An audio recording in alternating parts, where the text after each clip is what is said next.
আসসালামু আলাইকুম বন্ধুরা, আমি Mohammad Munna. Welcome to all about amplifier. আজকে আপনাদেরকে দেখাবো কিভাবে করে আমরা একটি ফিল্টারিং বোর্ড তৈরি করে থাকি। তার আগে আমি আন্তরিকভাবে দুঃখিত, কাজের চাপে আমি ক্যামেরাটি ঠিক করতে পারিনি, এজন্য ভিডিওটি অতটাও ভালো হয়নি, তবে দেখার মতন হয়েছে। তো দেখুন, আমরা যে কাজগুলো করে থাকি সর্বপ্রথম সেই কাজটি হলো পিসিবির উপরে কম্পোনেন্টগুলো গাঁথা।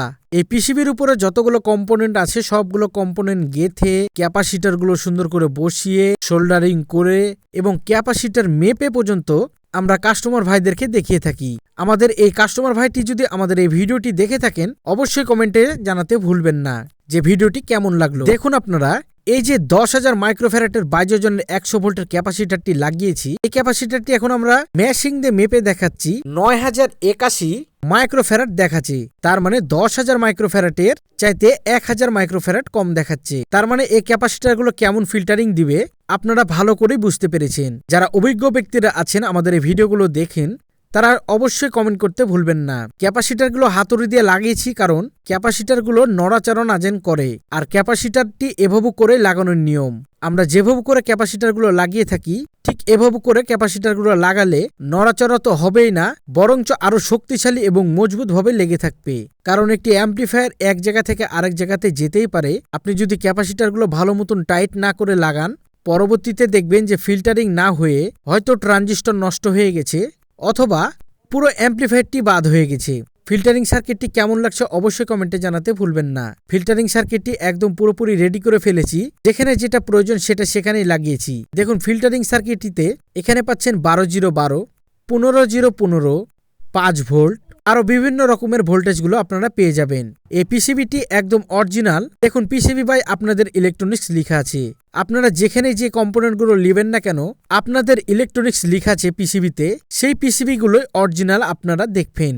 তো বন্ধুরা, অরিজিনাল চেনার জন্য আপনাদেরকে বুঝিয়ে দিলাম। তো সার্কিটটি পুরোপুরি কমপ্লিট হয়ে গেছে, এজন্য আমরা অকটেন দিয়ে সুন্দর করে পরিষ্কার করে ফেললাম। অকটেন দিয়ে পরিষ্কার করলে কি হয়, এই যে ফেনা ফেনা ভাবে যেগুলো দেখতে পাচ্ছেন, এগুলো হচ্ছে সার্কিটের পুরোপুরি ময়লাগুলো বের হয়ে যে সার্কিটটি আরো চকচক করছে। পুরোপুরি একদম রেডি আমাদের সার্কিটটি। তো আমাদের বড় ভাইয়ের উদ্দেশ্যে এই সার্কিটটি আমরা পাঠিয়ে দিব। সার্কিটটি পাঠিয়ে দেওয়ার আগে আমরা কিভাবে করে প্যাকেজিংটি করে থাকি ভালো করে দেখে নিন। আমরা যেভাবে করে প্যাকেজিং করে দিই, দেখুন তুলা দিয়ে কিভাবে করে মাল সামান আমরা পাঠাই, যে এ মাল সামানা যেতে লেগে কোনো ক্ষতি হবে না, ঠিক এভাবে করে আমরা মাল সামানাগুলো পাঠাই। তো বন্ধুরা, কেমন লাগছে প্যাকেজিংটি অবশ্যই কমেন্টে জানাতে ভুলবেন না। আমরা প্রথম থেকে শেষ পর্যন্ত কি কি করেছি, কি কি করলাম, সব রকমের ভিডিওগুলো আপনাদের মাঝে শেয়ার করে থাকি।